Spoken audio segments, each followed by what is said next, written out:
Hey guys, welcome back again from Tampa Bay. Today I've got a twofer for you. I'll probably split it up into two videos. But I'm going out to basically test out a relatively new service called Twisted Road. And it's a motorcycle rental service, and it goes both ways. It is for you if you want to rent a bike in a particular area, or if you want to rent out your bikes. And I'm going to get the owner's perspective. The guy I'm going to meet with today is relatively new to the service. I believe I'm only his second rental, so it's a nice fresh perspective. And the service has definitely some growing quirks. I've been assured by the management that they are changing things and adapting, but it's only several months old right now. But I want to give you my take on it, at least right now.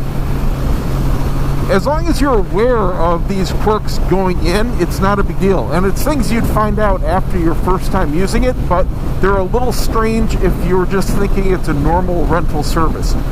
So first of all, you go to the website, which is very nice. It's nice and polished. They've got some good features on there.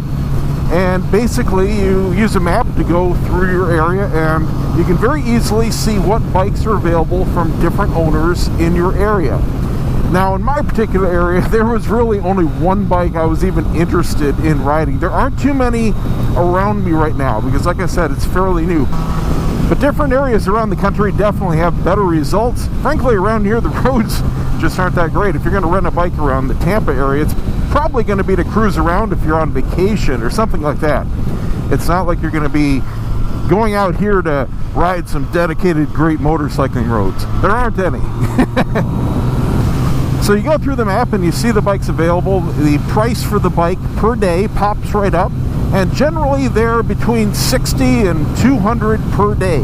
That obviously greatly depends on the bike and the area. The better the bike and the more demand for it and the cooler the area, the more expensive it's going to be. Around me, they were averaging about $100 a day. So I did find one really cool bike, and this guy's got a customized Triumph, and I thought, you know, it'd be really cool to kind of show it off and get his take on how he built it. And it's basically a whole bunch of customized add-ons, and do a little fun review on it. It's not a factory production bike, but it'll still be really cool to ride around and do a nice little review video on. So I chose that one. Now, once you make your account and you start the rental process, here's the first quirk you need to be aware of. Now, they did say that this may change in the future. It's not a live inventory system. So if you're used to, say for example, renting a car or renting a hotel or anything like that, you're going through and you're actually renting the unit. You see if it's available or not live. That is not this system. Basically, they're just emailing the owner after you fill in all your dates and all that to see if the bike is available or not. And then you have to wait. And it depends on how fast they can contact the owner after you make your reservation request to see if you actually booked it or not. So you're not actually locking it down when you go through the system. That's the first thing you need to be aware of. Luckily, in my case, it worked out, and it was available for the time and date that I wanted it. The other quirk, and I think this one is going to change fairly quickly, is they don't have same-day rentals available on the system. So basically, the calendar and the date makes a bare minimum of a 24-hour reservation. Now, that tripped us up because I just wanted this bike just for today. I wanted the pickup and drop-off to be on the same day. And I think that is probably going to happen fairly commonly. I don't think it's too unreasonable to be on vacation somewhere and just want a bike for the same day, maybe pick it up in the morning and drop it off in the evening, that kind of thing.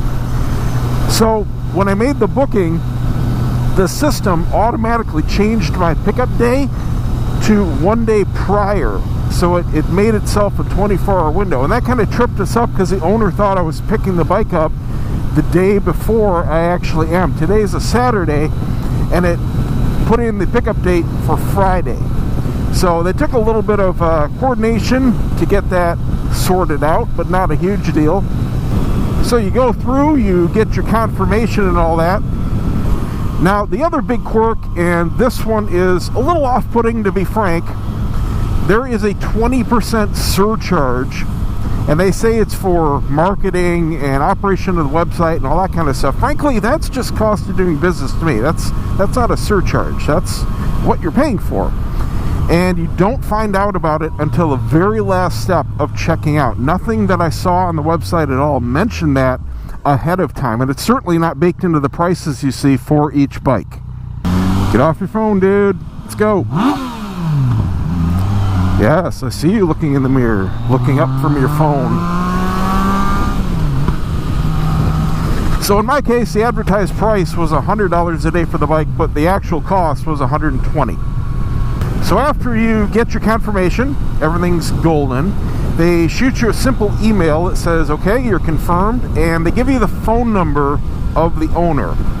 Now, from this point on, it's where the lack of polish shows. I'm sure this will change, like I said, but it kind of drops the ball a little bit. Personally, I like everything in writing. I would much rather get the email address of the owner also, or a Facebook link, or have internal communication to the website. Since everybody has an account, there should be an easy way on there to have some kind of messaging service. I need everything in writing so there's nothing confusing, you're not forgetting anything, things like addresses and dates. And like I said, fixing that start date thing was a little confusing, and it might not have come across on the phone. So I ended up just looking the guy up on Facebook and messaging him through there.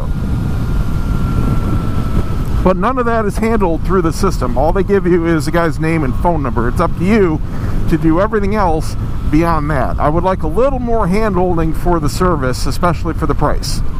Now, just prior to the pickup, I believe I got this email a day ago, maybe 2 days ago.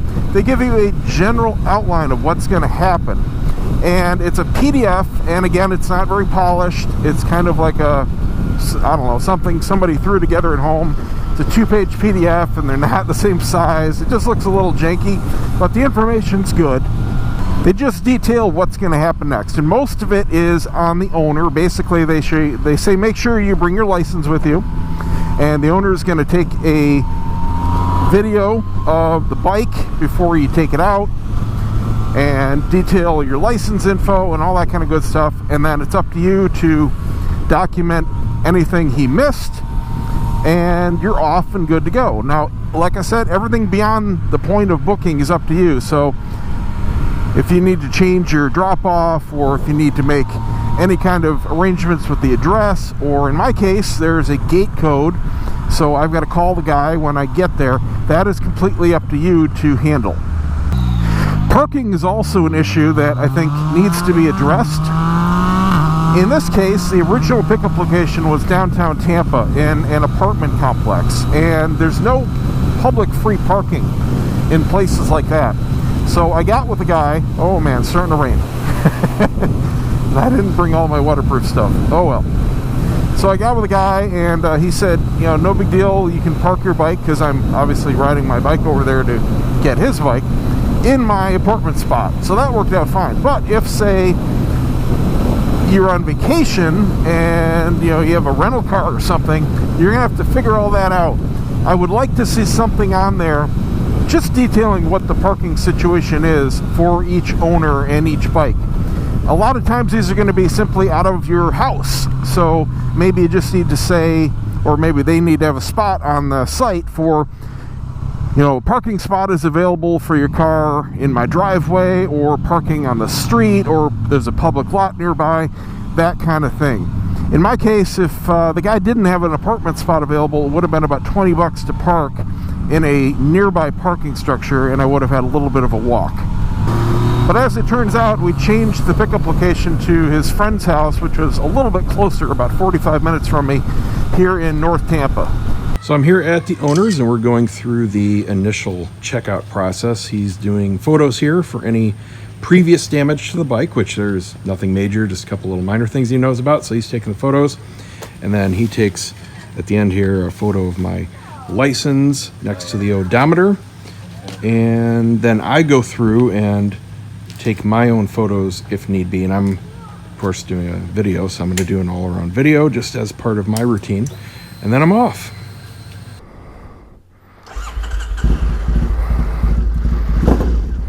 Nice thump. Oh, it's beautiful. Woo, that's a hard seat. All right, I'll be back. All right, so I'm back from my day here with this awesome custom Triumph owned by Samir. Thank you very much again for the day, buddy. Definitely. So I want to ask you some questions here about the rental program with Twisted Road. How would you say, now it's a new program and you're obviously a very new entrant to the program. This is, how many have you done? This is the second time you've rented? Second time, yeah. You're okay. The second guy, yeah. So talk to me about just your general impression about the program. If there's anything you see right away that you would like changed. I'm sure that Austin, the owner there, would very quickly change something if it's quick and easy for him. Definitely.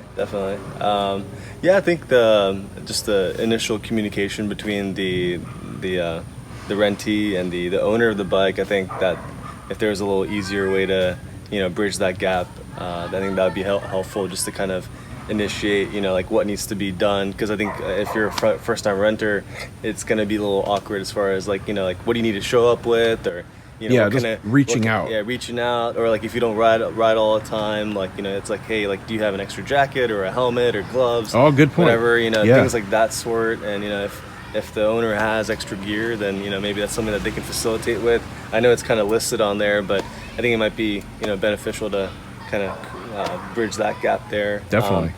As far as from a renter perspective, I think it's obviously these things are our babies. You kind of have to take your own judgment in your own hands and kind of go off of that and go with your gut as far as you don't want to be renting out your bike to any Tom, Dick, and Harry. You want to.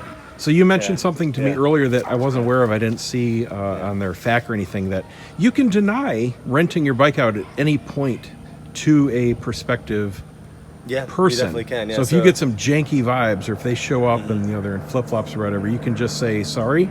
Yeah, definitely. Yeah, I mean, if you feel uncomfortable with the person who's coming to rent your bike, or if you think that they've recently gotten their motorcycle endorsement and they're looking to just have some fun out on the highway or something, like, you could feel free to decline the request. I think that's a good feature of the website currently. I think that's important. That makes me feel better. It definitely does, and especially from the standpoint of these things can be dangerous if you get someone in the wrong hands. But aside from that, I think it's a great platform to get people out there if they're visiting from out of town and they want to get on two wheels. I think that was one of the main purposes of why Austin created the site. So overall, you'd give it a recommendation? Yeah, I give it a recommendation. Yeah. Awesome. Yeah, 2 thumbs up. All right. Well, thank you for the day, and thank you for your time here and your thoughts. Twisted Roads, everybody. If you're looking to rent or rent out your bike, definitely give it a whirl. Thanks again, Samir. Cool. Thanks, Brian.